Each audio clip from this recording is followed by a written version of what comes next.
प्रश्नोत्तर सत्संग माध्यम से आज एक प्रश्न आया है भगवान हिरे मालेगांव महाराष्ट्र से। उनका प्रश्न है कि महाराज कहा जाता है कि हरिश्चंद्र गंगा किनारे जो है स्मशान में लाश जलाते थे, लेकिन गंगा जी तो भागीरथ लाए हैं। अब भागीरथ हरिश्चंद्र के कितने पीढ़ी के बाद आए हैं, तो गंगा जी किनारे हरिश्चंद्र कैसे लाश जलाए? वो कौन सी गंगा थी? बहुत गूढ़ प्रश्न है। देखिए जी, हरिश्चंद्र की जो कहानी आता है उसमें ये कहानी है, वो जब दक्षिणा देने के लिए काशी में गए, वहाँ पर पत्नी को बेचा, पुत्र को बेचा, फिर वहाँ पर स्वयं जमराज जो है डोम के रूप में लाश जलाने का एक्टिंग कर रहे थे। वहाँ जाकर नौकर बन के वो लाश जलाए। फिर वहाँ पर जो है भगवान विश्वामित्र जी आए, भगवान प्रकट हुए, ये कहानी। लेकिन गंगा का जो किनारे की बात है, गंगा के बारे में, ऐसे हरिश्चंद्र के बारे में कोई कहानी नहीं शास्त्र में कि गंगा जी में जाकर पानी पीते थे, गंगा जी में नहाते थे हरिश्चंद्र, ऐसे कुछ नहीं है। वो खाली इतने कहानी में है कि काशी में वो लाश जलाते थे। बाद में जब भगीरथ जी गंगा जी लाए तो जिस जगह पर वो लाश जलाए थे, स्मशान तो था बहुत युगों पहले, तो उसी स्मशान के साइड के होते हुए गंगा जी बही, तो फिर वो गंगा का घाट बन गया। वो जो स्मशान घाट था गंगा जी किनारे हो गया, गंगा जी उधर से बही जाओ।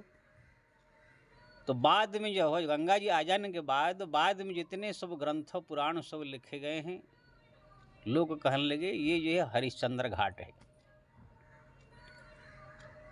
जैसे उदाहरण आपको देंगे, आपके गांव में एक स्मशान है, इस स्मशान में 1000 साल से लोग वहाँ लाश जला रहे हैं, परंपरा से चली आ रही है। अचानक किसी कारणवश वहाँ पर बारिश तूफान आया कि बाढ़ आया, तो बहुत बड़ा एक नाला या कोई नदी के रूप में उधर से पानी का धार बह गया, जो नदी रूप धारण कर लिया वो स्मशान के साइड से। अब जो है वो स्मशान को जो है, जो भी व्यक्ति उसी स्मशान के बारे में कहेगा या स्मशान में कोई घटना घटेगी, तो लोग कहेंगे कि ये नदी के किनारे स्मशान। मान लीजिए वो नदी का नाम रखेंगे सरस्वती या पद्मा रख लीजिए, पद्मा नदी मान लीजिए रख लिए, तो लोग अब कहेंगे कि पद्मा नदी के किनारे जो है ये स्मशान है।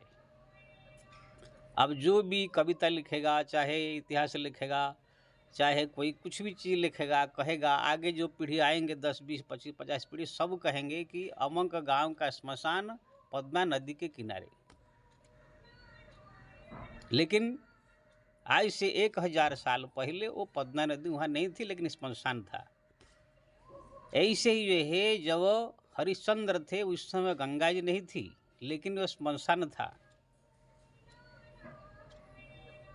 इसलिए जब गंगा जी आई तो उसी स्मशान के किनारे होते हुए जब बही, अब जब बाद में सो पुराण शास्त्र ग्रंथ लिखा गया है, या जो भी लोग बोले हैं कि अब हरिश्चंद्र जी जो है जो प्रेत जलाते थे गंगा किनारे ही जलाते थे, यानी कि बाद में सो लिखा गया। जितने पुराण शास्त्र ग्रंथ आप पढ़ते हैं या लिखते हैं, वो सब जो है अभी 5000 साल पहले लिखा गया है। व्यास जी ने जो 88 पुराण लिखे हैं, भागवत लिखे हैं, महाभारत, ये सब 5000 साल पहले सब व्यास जी ने लिखा है।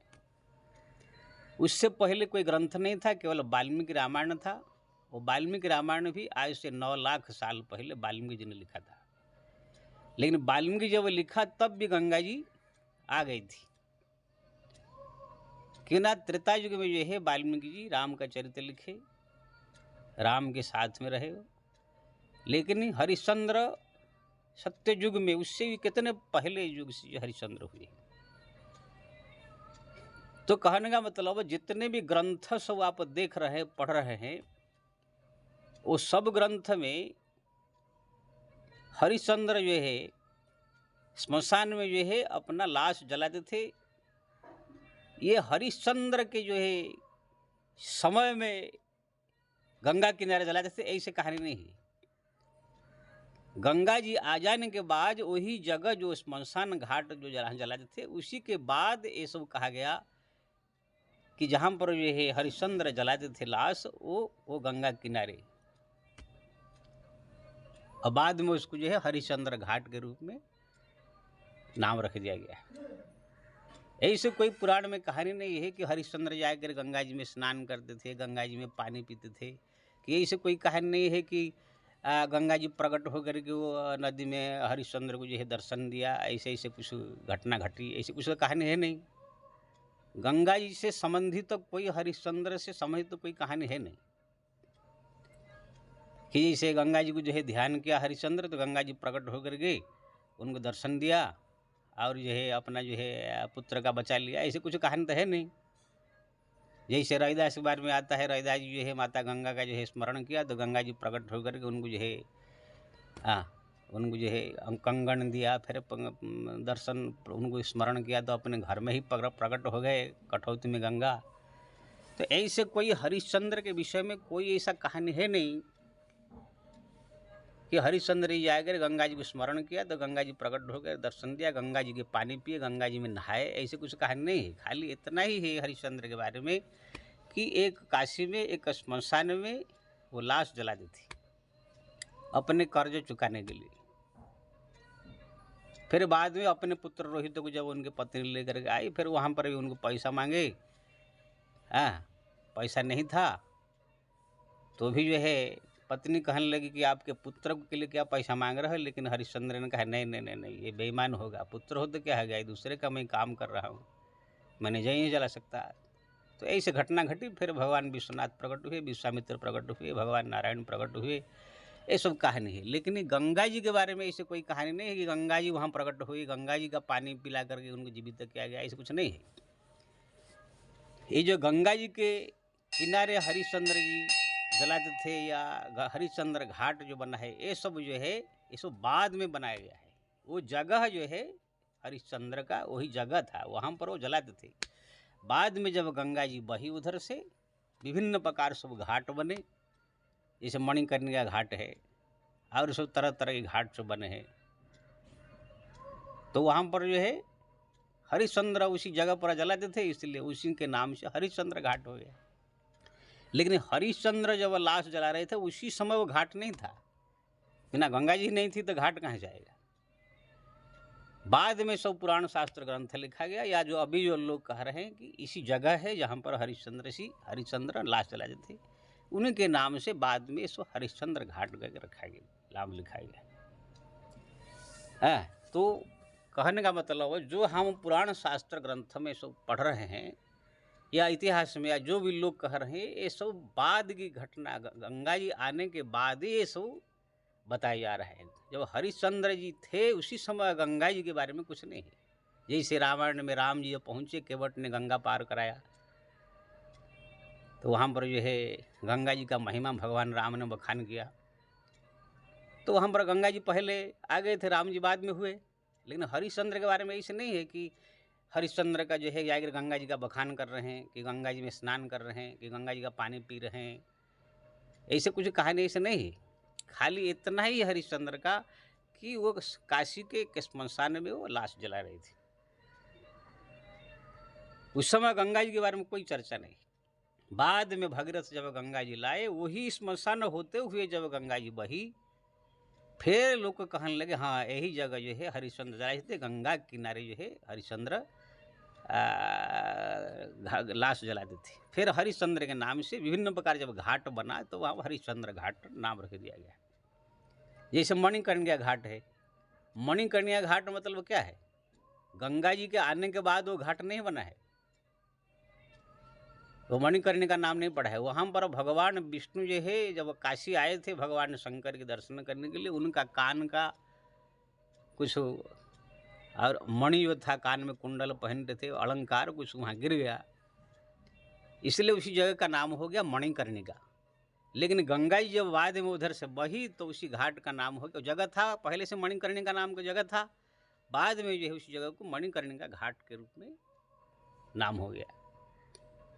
तो ऐसे ये बड़ा गूढ़ रहस्य है, लोग जो है इसको दिमाग से समझ नहीं पाएंगे अगर बढ़िया से नहीं समझे तो। मैंने जैसे दृष्टांत आपका दिया गांव का श्मशान का।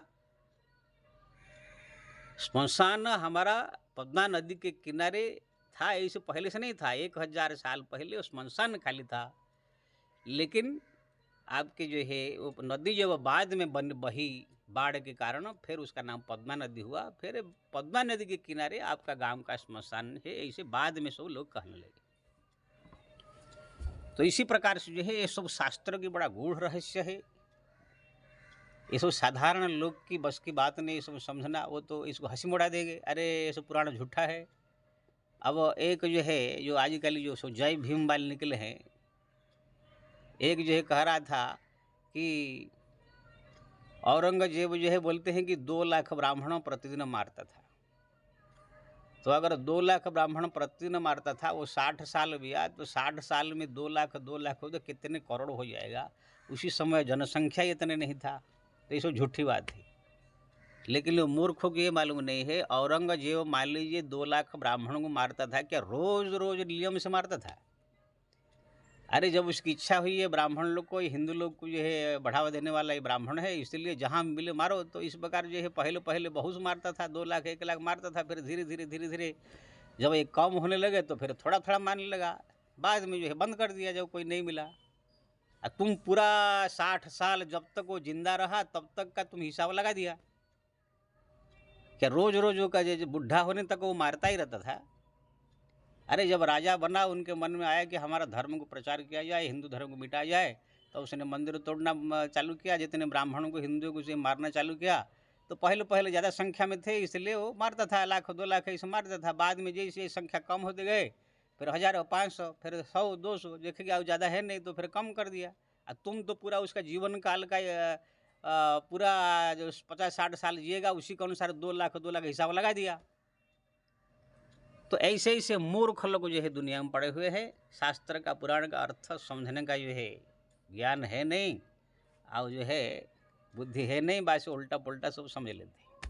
मैं पहले का दृष्टांत दिया था, ये शास्त्र समझना ये लल्लू पंचो लोग का काम नहीं है। एक गणित, एक विज्ञान, साइंस का चीज़ समझने के लिए भी कोई 1000 में एक बच्चा का दिमाग में बैठता है, लल्लू पंचू का काम नहीं है। तो फिर ये तो आध्यात्म विद्या है। आध्यात्म विद्याम विद्यानां सब विद्या से श्रेष्ठ विद्या ये आध्यात्म विद्या है। इसको समझने के लिए तपस्या की जरूरत है, बड़ी साधना की जरूरत है, भगवान की भक्ति की जरूरत है। हाँ, बुद्धि कितना लगाना पड़ता है, कितने दिमाग लगाने तो जाकर ये समझ में आता है। अब देखिए छोटी सी बात बताता हूँ। कोई भी व्यक्ति आप देखे होंगे, वक्ता लोग होते हैं, जब कोई शास्त्र का प्रमाण देते हैं तो कह देंगे रामायण में 5वां अध्याय 3 नंबर श्लोक 5-3-30 से कह देते हैं। लेकिन उनको ये मालूम नहीं है वो जो 5वां अध्याय का 30 नंबर श्लोक को कहा किसने, वो कहने वाला आदमी कौन है, कोई दुष्ट है, कोई पापी है, कोई संत है कि भगवान कह रहे हैं, ये ध्यान देना जरूरी है। कहीं वही 5 अध्याय का 30 नंबर श्लोक को अगर भगवान कह रहे हैं, वो भी अपना अंतरात्मा से पूरा स्वच्छ दिल से, तो समझ लो कि ये 100% सही है भगवान जो कह रहे हैं। अगर कोई दुष्ट, कोई राक्षस, कोई पापी को मोह में ग्रसित प्राणी कह रहा है तो उसका बात का कोई वैल्यू नहीं है। ऐसे रामायण में कितनी जगह रावण ने भगवान राम को भी नालायक कह दिया, गुणहीन कह दिया, क्या क्या कह दिया। रावण के बहुत वचन है इस रामायण में। नारी हृदय सत्य कवि कही, अवगुण 8 सदा उर रही, औरत के लिए कहा है। कभी राम को गाली देता है, कभी किसको, लेकिन उसको यह है लोग को रामायण से उठा करके कह देंगे कि रामायण में ऐसे लिखा है। लेकिन ये नहीं समझते हैं कि वो कहने वाला आदमी कौन है। अभी बीच में जो है एक ऑब्जेक्शन उठा था कि अधम से अधम अति नारी, नारियों को अधम तुल्य जिन लिखा। लेकिन मूर्खों को ये मालूम नहीं है, ये सवरी माता भगवान राम जब सब आए उनके आश्रम में तो अपने आप को ही अधम, मैं जड़ हूँ, पापी हूँ, ऐसे कह करके पेश करती है। जब कोई साधारण आदमी कोई बड़े आदमी के पास जाता है तो अपने आप को जो मैं गरीब हूँ, दीनहीन हूँ, मैं पापी हूँ, मैं गरीब हूँ, ऐसे कहा करके अपने आप को विनम्रता से पेश करता है। जैसे आजकल कोई बड़ा राजनेता हो, कोई छोटा राजनेता पहुँच जाता है तो साहब मैं तो अब छोटा-सा आदमी हूँ, गरीब हूँ, आपका दास हूँ, ऐसे कहता है कि ना बड़ों के सामने विनम्र होना ये अच्छा लक्षण माना जाता है। तो जब भगवान राम पहुँचे तो सबरी अपने आप को दीनहीन गरीब, प्रभु मैं तो अधम हूँ, जाति अधम जाति अति जड़मति भारी, अधमति अधमति नारी मैं अधम नारी हूँ, जाति जड़ जड़ हूँ, ऐसे सबरी अपने पर्सनल जो है विनम्रता वहाँ प्रकट किया है। और सब लोग ऐसे करते हैं, लेकिन ये मूर्ख लोग जो है कह देंगे तुलसीदास ने ऐसे कह दिया। तुलसीदास ने कह दिया, सबरी माता अपने विनम्रता प्रकट किया था वहाँ से, तो इसी बात को ये तुलसीदास ने ट्रांसलेट किया है। अब कोई फिल्म में आप देखते हैं, फिल्म में जो है कोई भक्त आदमी हो, भगवान के बारे में वर्णन करता है, कोई दुष्ट गुंडा आदमी बोले है कोई भगवान कुछ नहीं है, तो उसी फिल्म में आप कह दो कि फिल्म में कहा गया है कि भगवान कुछ नहीं, ये फिल्म को बाइकआउट कर। अरे वो फिल्म के अंदर एक गुंडा कह रहा है, कोई बहुत बड़ा संत है, कोई भक्त है, कोई सज्जन आदमी नहीं कह रहा है। तो ऐसे ही जो है शास्त्र में कौन व्यक्ति कहाँ पर किसी मूड से कहाँ कैसे कहा है, ये सब जब तक आप ध्यान नहीं देंगे, ये सब खाली शास्त्र ऊपर से पढ़ देने से ज्ञान नहीं हो जाता है। बड़ा गंभीर ये करना पड़ेगा। कल्प भेद, कौन कल्प में क्या क्या घटना घटी है, भगवान राम का अवतार लिए हुए कितने बार हो गया है। खाली भूषण ने कहा कि 27 बार राम अवतार देख चुके हैं, कृष्ण अवतार देख चुके हैं। ऐसे ऐसे भगवान लीला कर दिए हैं। कभी देवी माता को ऊपर उठा देते हैं, कल कह देते हैं कि उनसे सृष्टि प्रारंभ कर देते हैं तो वही सृष्टि का मालकिन बन जाते। कभी शिव जी सृष्टि कर देते हैं संसार, कभी ब्रह्मा जी सृष्टि करी उनको बड़ा बना देते, कभी भगवान नारायण अपने सृष्टि कर देते हैं। ऐसे ऐसे उनका नाटक खेल करके जीव को भ्रमित करने के लिए जो है, पागल बनाने के लिए सब उनका नाटक है। ये रहस्य को जो है कोई भक्त ही समझ सकता है। इसलिए तुलसीदास जी ने कहा, नटकुट कपट जान खगराया, नट सेवक ही न बापी माया। कोई मायावी आदमी, कोई जो है जो जादूगर आदमी जो जादूगरी दिखाता है, उनका जो नौकर वो फंसेगा नहीं उसी जादूगरी में, आश्चर्य नहीं होगा, क्योंकि उसको मालूम है कि इसे जादू दिखा रहे हैं। बाकी आम पब्लिक आश्चर्य में चकित हो जाएगा। तो कहने का मतलब ये है, जो शास्त्र पुराण में जो भी आप पढ़े हैं या सुने हैं हरिश्चंद्र घाट के बारे में कि गंगा किनारे घाट है, वो बाद में ये घाट फाट सब बना। पहले केवल वो श्मशान था, वहाँ हरिश्चंद्र लाश ला जाते, गंगाई जो बाद में बही, फिर उन्हीं के नाम से वो हरिश्चंद्र घाट बन गया। हरिश्चंद्र की कहानी में कोई ऐसा नहीं है कि हरिश्चंद्र जी गंगा जी में पानी पीते थे, गंगा जी में नहाते थे, गंगा जी की प्रार्थना किया तो गंगा जी प्रकट होकर उनके दुख दूर कर दे, ऐसे कुछ कहानी नहीं है। खाली श्मशान में वो जलाते थे लाश, ऐसे लिखा है। बाकी जो गंगा किनारे की बात उनका श्मशान था, तो बाद में सब पुराण ग्रंथ में लिखा गया, इतिहास में लिखा गया, वो गंगा किनारे उनका श्मशान था। इसलिए इसमें कोई शंका नहीं है, ना कोई ये है, एकदम स्वच्छ स्पष्ट चीज़ है। जय श्री राम।